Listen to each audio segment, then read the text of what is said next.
Dani, ഒരു കാര്യം കൂടി, അതായത് ഈ സംവിധായകൻ രഞ്ജിത്തിനെതിരായിട്ടുള്ള കേസ്, അതും അവിടെ ആ ഒരു അന്വേഷണവും അവിടെ പുരോഗമിച്ചുകൊണ്ടിരിക്കുകയല്ലേ?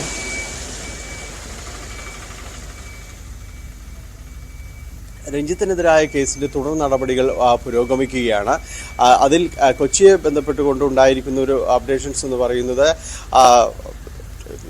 ഡോക്യുമെൻ്ററി സംവിധായകനായ ജോഷി ജോസഫിൻ്റെ മൊഴി വിശദമായി രേഖപ്പെടുത്തി എന്നതാണ്. കൊച്ചിയിലെ വസതിയിലെത്തി അദ്ദേഹത്തിൻ്റെ മൊഴി രേഖപ്പെടുത്തി. അതിനുള്ളൊരു സാങ്കത്യം എന്ന് പറയുന്നത്, ഈ നടി ആദ്യമായി ഈ വിവരങ്ങൾ പറയുന്നത് ഈ ജോഷി ജോസഫിനോടായിരുന്നു. ഇത്തരം കാര്യങ്ങൾ തനിക്കുണ്ടായ ഒരനുഭവങ്ങൾ അത് ഇത്ര ബുദ്ധിമുട്ടിക്കുന്നതായിരുന്നു, അത്തരം കാര്യങ്ങളെല്ലാം തന്നെ പറയുന്നത് അദ്ദേഹത്തോടായിരുന്നു. അത് അദ്ദേഹവും നേരത്തെ തന്നെ സമ്മതിച്ചിട്ടുണ്ട്. ഇതിൻ്റെ അടിസ്ഥാനത്തിൽ കൂടിയാണ് അദ്ദേഹത്തിൻ്റെ മൊഴി രേഖപ്പെടുത്തിയത്. അത് മാത്രവുമല്ല, അന്ന് അദ്ദേഹത്തോടൊപ്പം ഉണ്ടായിരുന്ന ഒരു കൂട്ടായ്മയുണ്ട്. ഈ ഡോക്യുമെൻ്ററി സംഭവവുമായിട്ട് ബന്ധപ്പെട്ടുകൊണ്ട് പലരുമായിട്ടും ഒരു സംസാരിക്കുന്ന അല്ലെങ്കിൽ അവരുമായിട്ട് ബന്ധം പുലർത്തുന്ന ഒരാൾ കൂടിയായിരുന്നു നടി. അപ്പോൾ അങ്ങനെ കുറച്ച് പേരോടുകൂടി അവർ ഈ കാര്യങ്ങൾ പറഞ്ഞിട്ടുണ്ട്.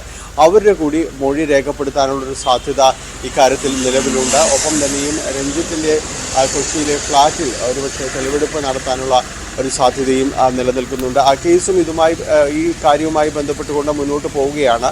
ഇവരുടെ മൊഴി ഓൺലൈനായി രേഖപ്പെടുത്തിയിട്ടുണ്ട്. ഈ നടിയുടെ മൊഴി രേഖപ്പെടുത്തിയിട്ടുണ്ട്.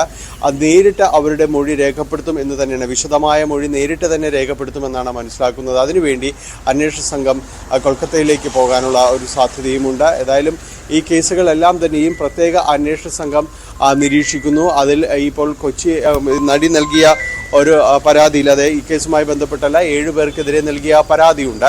ആ പരാതിയിൽ വന്നിരിക്കുന്നത് 7 കേസുകളും പ്രത്യേക യൂണിറ്റുകളായി തിരിഞ്ഞ് അന്വേഷിക്കുന്നു എന്നതാണ്. അതിൽ AG ജി പൂങ്കുഴലി അവർക്ക് നേതൃത്വം നൽകുന്നു. ആ 7 കേസുകൾക്കും ഒരു പ്രത്യേക അന്വേഷണ സംഘം തന്നെ രൂപീകരിച്ചിരിക്കുന്നു എന്നതാണ്. അതിന് പുറമെയാണ് പ്രത്യേക അന്വേഷണ സംഘം ഈ കേസുകൾ ഒന്നാകെ തന്നെ നിരീക്ഷിച്ചുകൊണ്ട്, അജിത ബീഗത്തിൻ്റെയും മറ്റും നേതൃത്വത്തിൽ ഈ കേസ് ഒന്നാകെ നിരീക്ഷിച്ചുകൊണ്ട് മുന്നോട്ട് പോകുന്നത്. അതായത് മുഴുവനായും തന്നെ വന്നിരിക്കുന്ന പരാതികൾ അതീവ ഗൗരവതരമായിട്ട് തന്നെയാണ് അന്വേഷണ സംഘം സർക്കാരും എല്ലാം തന്നെ സമീപിക്കുന്നത്. ആ പരാതിക്കാർക്ക് പൂർണ്ണമായ ഒരു നിയമസംരക്ഷണവും പോലീസ് സഹായവും എല്ലാം നൽകുന്ന രീതിയിൽ തന്നെയാണ് കാര്യങ്ങൾ മുന്നോട്ട് പോകുന്നത്.